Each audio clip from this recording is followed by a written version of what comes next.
Hello and welcome to CZB Classics with Bez. I'm Bez and today we're going to be looking at Starfox for the Super Nintendo. As we start up the game here, it just takes us into a start screen where you can test out the controls for the game and configure it how you like. Just going to go through here and make sure I like the configuration. Everything looks good, so I'm going to go ahead and start the game. You have 3 different campaigns to choose from. I'm going to choose the very first campaign.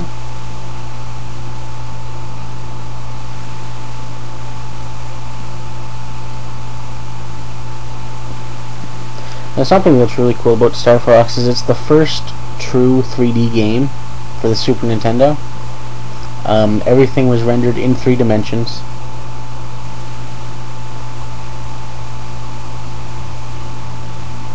It's actually a really good game. It's not the type of game I enjoy playing, but it is a good game. A lot of today's flight simulators and 3D shooting games owe their heritage to Starfox for the Super Nintendo. It's the first real third-person shooting game that wasn't, or third-person flying game that wasn't just top-down shooter. This is really the opening cinematic. You launch out of base, and we're going to get right into the first level. Now, the main story plot of Starfox for the Super Nintendo is you play as Fox McCloud, and you're going to go battle the evil Andross. He wants to take over the Layat system from his base on planet Venom. So basically, you're going to fly around the galaxy, take out your enemies, and eventually reach planet Venom and then battle Andross. Now, you can see the environments really don't have much to them. There's a lot of 3D things rendered in the foreground, enemies, and lots of fighting going on, but the background is just really plain. It's only 2-dimensional, which really doesn't add to the 3D aspect of the game, which is one thing I really don't like. Now, something that can get kind of annoying is the people that pop up down at the bottom saying different things. I don't really like that personally. I find it kind of distracting when you're trying to play. Now here you can see that I'm using the jet boost for pretty much the first time. It throws you further ahead in the screen. I also just threw your mega attack, I guess you would call it. It's like a gravity bomb. It destroys all the enemies that happen to be on the screen, but it hits.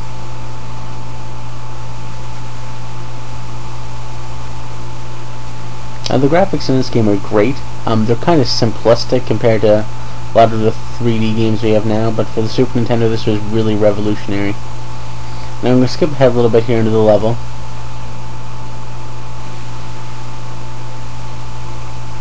You can see the levels in this game are pretty long, and it has a degree of difficulty. It doesn't really have a difficulty setting, which I like.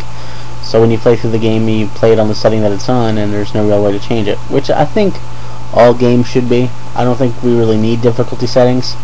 If you can't play a game on the setting it was made to be played on, then perhaps you shouldn't be playing the game at all. Personally, I'm not good at this game. I do enjoy it, even though I'm not good at it. It's probably, or at least graphic-wise, one of the best, if not the best graphic game for the SNES. Now, a lot of people don't know this, but there was scheduled to be a release for Starfox 2 for the Super Nintendo, which was a fully 3D game. A lot better than this, actually. I've played a demo of it. I'm actually going to cut to that later on in the video, so you guys can take a look at that as well. The Starfox 2 follows the same story arc as Starfox 1. You're pretty much playing the same game with updated graphics, new enemies, things of that nature. Now we're almost at the end of the part of Starfox 1.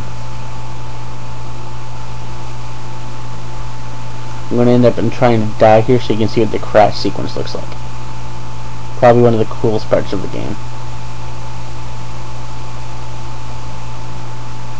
I also like the ability to turn on your side and do barrel rolls. It adds a little bit of a realism to the flight simulation in the game. You see how you skip across the water and then just explode? It's one of my favorite parts of the game. So we're going to cut here to Starfox 2. Now keep in mind this is an early beta release ROM of the game. It was never released in Japan or in North America. And we're going to go here into the 2-player menu, so you can pick which campaign you want to do.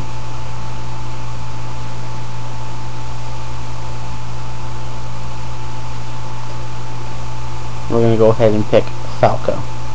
And it'll take you to a menu where you and your player can each select a character.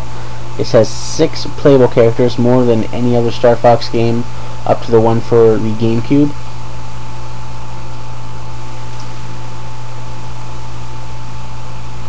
You can see pretty much all of them have individual ships. We are going to exit back out of this and go into the single player mode so you can take a look at that as well.